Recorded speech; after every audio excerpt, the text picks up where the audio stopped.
নমস্কার, সবাইকে স্বাগত ইলেকট্রিশিয়ান ট্রেডের এই মডিউলে। আজকের সেশনে আমরা তিনটি মোটরের ক্রমিক নিয়ন্ত্রণের জন্য কন্ট্রোল ক্যাবিনেটের design, layout, control element assemble এবং তারের অ্যাক্সেসরিজ সম্পর্কে শিখব। অধিবেশনের অংশ হিসেবে আপনি শিখবেন তিনটি মোটরের অনুক্রমিক নিয়ন্ত্রণের জন্য কিভাবে নিয়ন্ত্রণ এবং পাওয়ার সার্কিট আঁকতে হয়, কন্ট্রোল প্যানেলে লেআউট কি করে চিহ্নিত করতে হয় এবং ডিআইএন ও accessories mount, accessories wires up set করা, তারকে রাউন্ডিং, বাঞ্চিং এবং বাধার ব্যবস্থা করা। তিনটি মোটরের ক্রমিক নিয়ন্ত্রণের জন্য কন্ট্রোল প্যানেল পরীক্ষা করুন। এর জন্য প্রয়োজনীয় উপাদান এবং সরঞ্জাম রয়েছে: একটা ট্রেনি টুল কিট, একটা স্ক্রাবার 100 mm, একটা hacksaw frame with blade 300 mm, একটা hand drilling machine 6 mm capacity, একটা HSS drill bit 6 mm and 3 mm, একটা রাউন্ড নোজ প্লায়ার 150 mm, একটা ক্রিম্পিং টুল 200 mm, একটা ডিজিটাল মাল্টিমিটার, একটা মেগার 500 ভোল্টস, তিনটে air break contractor 4 pole 16 AMPS 240 volt, তিনটে thermal overload relay 0 to 15 AMPS 415 volt, একটা control transformer 415 volt or 240 volt, দুটো timer relay contractor 415 volt, একটা MCB 3 pole 415 volt 16 AMPS, একটা করে push button red and green, সাতটা indicator with lamp holder, দুটো limit switch, নটা fuse base with carrier, একটা MCB single pole 2 AMBS 2 metre raceway, একটা MCB 2 pole 4 AMPS, 1.5 square mm copper cable 660 volt প্রয়োজন মতো, 1 metre DIN rail or G channel, terminal connector প্রয়োজন মতো, wire ফেরুল প্রয়োজন মতো, গ্রোমেটস প্রয়োজন মতো, লগ অ্যান্ড থিম্বল প্রয়োজন মতো, cable binding strap and button প্রয়োজন মতো, নাইলন কেবল টাইস প্রয়োজন মতো, assorted size bolt and nut প্রয়োজন মতো। পরীক্ষা শুরু করার আগে আসুন তিনটি মোটরের অনুক্রমিক নিয়ন্ত্রণ বুঝে নিই। ক্রমিক নিয়ন্ত্রণের উদ্দেশ্য হলো একটি পূর্ব নির্ধারিত ক্রম বজায় রাখা যেখানে মোটরগুলি শুরু বা বন্ধ করা যায়। এই অনুক্রমিক নিয়ন্ত্রণে আমরা একটি অন ডেল টাইমার ব্যবহার করি যা কোনো ম্যানুয়াল হস্তক্ষেপ ছাড়াই স্বয়ংক্রিয়ভাবে কাজ করে। এটি ম্যানুয়াল অপারেশন প্রয়োজনীয়তা দূর করে, টাইমার নিয়ন্ত্রণকে স্বয়ংক্রিয় ক্রমিক নিয়ন্ত্রণ অর্জনের জন্য সেরা করে তোলে, সেটাও সহজ পদ্ধতিগুলির মতো। তিনটি মোটরের ক্রমিক নিয়ন্ত্রণের জন্য নিয়ন্ত্রক এবং পাওয়ার সার্কিট বিকাশ করুন। কন্ট্রোল এবং পাওয়ার সার্কিট ডায়াগ্রাম গঠন করুন। তিনটি মোটরের অনুক্রমিক নিয়ন্ত্রণের কন্ট্রোল সার্কিটের এই পরিকল্পিত চিত্রে L1, L4, L5, L6 চিহ্ন নির্দেশ করে এবং আলো নির্দেশ করে, C1, C2 ক্যাপাসিটর নির্দেশ করে C1, C2, C3, T1, T2 timer relay নির্দেশ করে।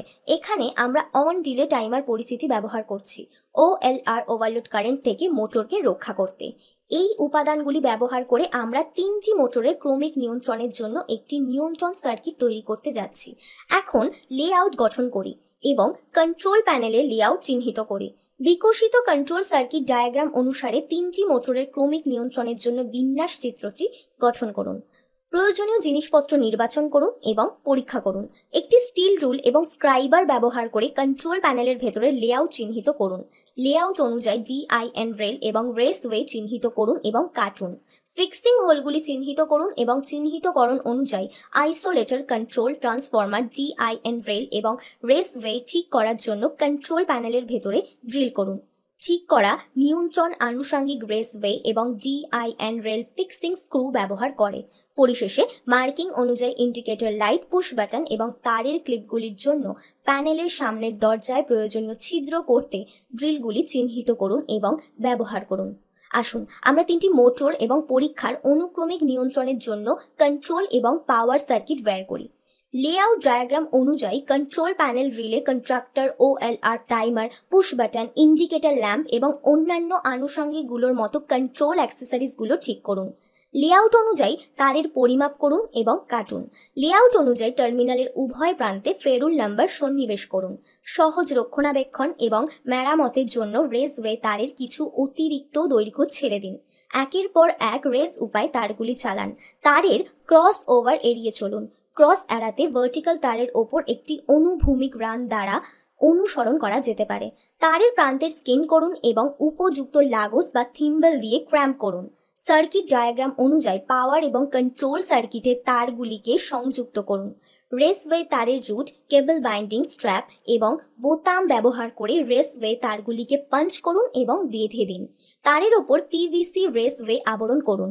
রেসওয়েগুলি ঢেকে রাখার সময় তারের পিষে যাওয়া এড়াতে প্রয়োজনীয় যত্ন নিন। কবজাগুলির দরজাগুলিতে তারের ইউ লুপগুলি তৈরি করুন, তারগুলো বাঁধুন। প্যানেলের দরজায় তারগুলি ধরে রাখার জন্য উপযুক্ত জায়গায় তারের ক্লিপগুলিকে ঠিক করুন। ইউ লুপ প্যানেলের নাড়াচড়া এবং বন্ধ হওয়াকে বিরক্ত করবেন না। ডায়াগ্রামে এবং টার্মিনাল বিশদ অনুযায়ী ইনকামিং এবং আউটগোয়িং টার্মিনালগুলোকে সংযুক্ত করুন। তারের স্ট্রেন এড়াতে গ্রোমেট ব্যবহার করুন। আর্থ প্যানেল, দরজা, কন্ট্রোল ট্রান্সফরমার এবং মোটর ব্যবহার করুন। যদি একাধিক আর্থ ব্যবহার করা হয়, সাধারণ আর্থ টার্মিনাল এবং স্ট্রিপ ব্যবহার করুন। প্যানেলের ইনসুলেশন রেজিস্ট্যান্স পরিমাপ করুন। IR মান 1 মেগা OHM এর কম হলে উপযুক্ত প্রতিকারমূলক ব্যবস্থা নিন। মোটরের ফুল লোড কারেন্ট অনুযায়ী OLR সেট করুন। 3টি মোটরের ক্রমিক নিয়ন্ত্রণের জন্য কন্ট্রোল প্যানেল পরীক্ষা করার পদক্ষেপ। মোটরগুলির জন্য তারের সংযোগগুলি সঠিক এবং নিরাপদ কিনা যাচাই করুন। ওয়্যারিং ডায়াগ্রামে প্রকৃত তারের সাথে মেলে কিনা তা পরীক্ষা করুন। কন্ট্রোল প্যানেলে পাওয়ার চালু করুন এবং নিশ্চিত করুন যে পাওয়ার সাপ্লাই মোটরগুলির জন্য গ্রহণযোগ্য সীমার মধ্যে রয়েছে। প্রথমে শুধুমাত্র কন্ট্রোল প্যানেলের কন্ট্রোল সার্কিট সাপ্লাই চালু করুন। ডিফল্ট দিক থেকে মোটর 1 চালু করতে স্টার্ট বাটন টিপুন। সংশ্লিষ্ট কন্ট্রাক্টর পিক নিশ্চিত করুন। নিশ্চিত করুন যে মোটর 2 এবং 3 এর রিলে কন্ট্রাক্টরগুলি টাইমারের সময় নির্ধারণ অনুসারে তোলা হয়েছে। আপনি সময় যাচাই করতে একটি টাইমার বা স্টপওয়াচ ব্যবহার করতে পারেন। মোটর কন্ট্রাক্টর শেষ পর্যন্ত ড্রপ হয় তা নিশ্চিত করতে স্টপ বাটন পরীক্ষা করুন। কন্ট্রোল সার্কিট অপারেশন সন্তোষজনক হলে তারপর পাওয়ার সার্কিটের মেইন পাওয়ার সাপ্লাই ব্যবহার করুন। প্রতিটি মোটরের সুইচ একেবারে চালু করুন এবং যাচাই করুন যে প্রতিটি মোটর প্রত্যাশিতভাবে চালু এবং বন্ধ হচ্ছে কিনা। নিশ্চিত করুন যে মোটর তার ভোল্টেজের গ্রহণযোগ্য পরিসরের মধ্যেই কাজ করছে কিনা। মোটরগুলি সঠিক ক্রমে চালু এবং বন্ধ হয়েছে তা নিশ্চিত করতে তাদের ক্রম পরীক্ষা করুন। উদাহরণস্বরূপ, আপনি প্রথমে মোটর 1, তারপর মোটর 2 এবং তারপর মোটর 3 চালু করতে পারেন। মোটর সঠিক সময় চালু এবং বন্ধ হচ্ছে কিনা তা নিশ্চিত করতে অনুক্রমের সময় পরীক্ষা করুন। আপনি সময় যাচাই করতে একটি টাইমার বা স্টপওয়াচ ব্যবহার করতেই পারেন। স্টপ বাটনগুলি পরীক্ষা করে নিশ্চিত করুন যে তারা প্রত্যাশিতভাবে মোটর বন্ধ করেছে। অবশেষে কন্ট্রোল প্যানেল নির্ভরযোগ্যভাবে কাজ করছে কিনা তা নিশ্চিত করতে পরীক্ষাটি কয়েকবার পুনরাবৃত্তি করুন। 3টি মোটরের স্বয়ংক্রিয় অনুক্রমিক নিয়ন্ত্রণের কিছু উদাহরণ হলো: একটি খাদ্য প্রক্রিয়াকরণ সুবিধায় 3টি মোটর একটি মিক্সিং সিস্টেম এবং বিভিন্ন উপাদানকে চালনা করতে ব্যবহৃত হয়, যা একটি চূড়ান্ত পণ্য তৈরি করতে বিভিন্ন উপাদানকে মিশ্রিত করে।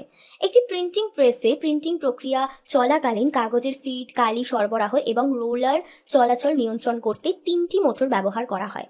এই সেটআপে আমরা দেখেছি কিভাবে কন্ট্রোল প্যানেলের লেআউট তৈরি করবেন এবং তারপর 3টি মোটরের ক্রমিক নিয়ন্ত্রণের জন্য নিয়ন্ত্রণ এবং পাওয়ার সার্কিটকে কিভাবে সংযুক্ত করবেন। এছাড়া 3টি মোটরের অনুক্রমিক অপারেশন পরীক্ষা করবেন। এই ধারণাগুলি আসন্ন সেশনগুলিতে আমাদের উন্নত বিষয়গুলি বোঝার জন্য একটি ভিত্তি হিসেবে কাজ করবে। একাগ্রতার সাথে অংশগ্রহণের জন্য আপনাকে অসংখ্য ধন্যবাদ।